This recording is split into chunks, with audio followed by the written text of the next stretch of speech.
Assalamualaikum warahmatullahi wabarakatuh. Pada kesempatan kali ini, saya dan teman-teman saya akan presentasi tentang pelanggaran hak dan pengingkaran kewajiban negara, dimulai dari pasal 27 ayat 1 Undang-Undang Dasar 1945.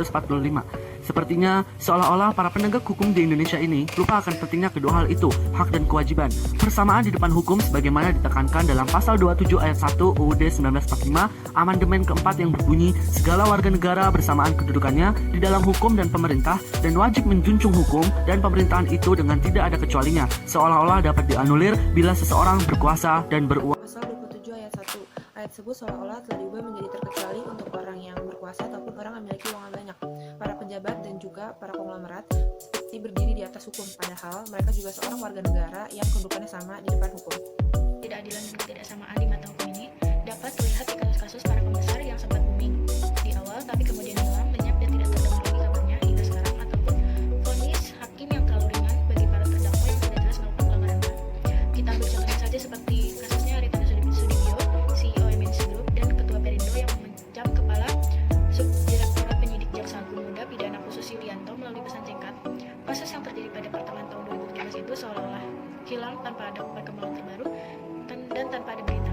Ditambah, sang tersangka merupakan raja media. Contoh pelanggaran hak dan pengingkaran kewajiban warga negara dalam pasal 27 ayat 3, misalnya seperti di suatu lingkungan itu sudah merasa tidak aman setelah sering terjadinya penculikan, kemalingan. Solusinya, warga di sekitar situ bisa ikut serta dalam mengamankan lingkungan itu, seperti mengadakan siskamling atau ronda.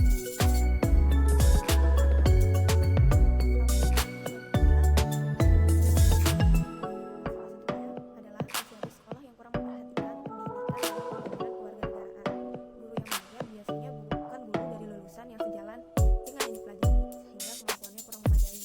Nah, itu saya akan memberikan solusi menjadi guru sesuai dengan jalur yang harus dipenuhi oleh guru PPKN. Saya akan memberikan contoh pelanggaran pasal 27 ayat 3 di lingkungan masyarakat. Di lingkungan masyarakat kan sering terjadinya kayak keributan antar tetangga, misalkan kayak ada tetangga satu ngomongin tetangga yang lain yang bakal nanti menimbulkan perpecahan. Nah, dari situ solusinya menurut saya semua warga itu harus saling membuka pikiran, bertukar pikiran. Jadi nanti semua lingkungannya itu tercipta lingkungan yang aman, damai, tentram. Adalah ketika seorang hakim diberi uang suap, otomatis hati nuraninya akan mengatakan jangan. Karena apa? Kan hati nurani kan juga tahu kan mana hal yang baik dan mana hal yang buruk. Dan di sini para individu yang memegang teguh dan berhak merdeka atas pikiran dan hati nuraninya itu dijaga di hak asasi manusianya. Dan kita sebagai manusia juga tidak memaksakan kehendak orang lain, dan kita tetap berpegang teguh nih pada hati dan pikiran nurani kita masing-masing ya. Terima kasih.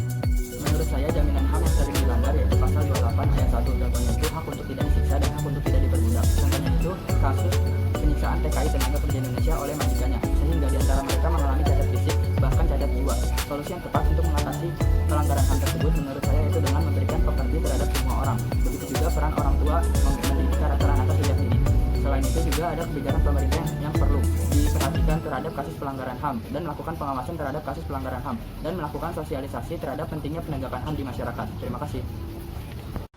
Menurut saya sendiri pasal yang sering dilanggar yaitu pasal 28 ayat 1 yang contohnya adalah hak untuk beragama. Nah, pada kali ini kasusnya contoh dari hak tersebut adalah beberapa orang yang sering mengargumentasikan agama lain dengan agama ini lebih superior daripada agama ini. Saya tidak bermaksud menyindir di sini, tetapi ada beberapa pihak juga yang lebih mengutamakan kebebasan dalam beragama, ada juga beberapa pihak yang mengakang agama lain. Jadi menganggap agama lain itu lebih rendah daripada agama dia sendiri. Selanjutnya adalah hak privasi. Apa sih itu hak privasi? Hak privasi adalah kebebasan atau keluasan pribadi. Salah satu contoh hak privasi adalah hak untuk melakukan komunikasi tanpa diketahui oleh orang umum. Contoh pelanggaran dari hak privasi yaitu dengan adanya Google Maps. Kenapa dengan adanya Google Maps? Karena kita bisa melihat rumah orang atau rumah kita di Google Maps itu dilihat oleh orang umum. Dalam peristiwa G30 PKI merupakan termasuk salah satu jenis pelanggaran dalam pasal 30 ayat 1. Karena dalam isi pasal 30 ayat 1 itu berisikan tentang warga negara berhak dan wajib ikut serta dalam pertahanan dan keamanan negara. Tapi dalam peristiwa PKI tersebut malah mereka berusaha memecah belah Indonesia dengan ideologi komunisme mereka.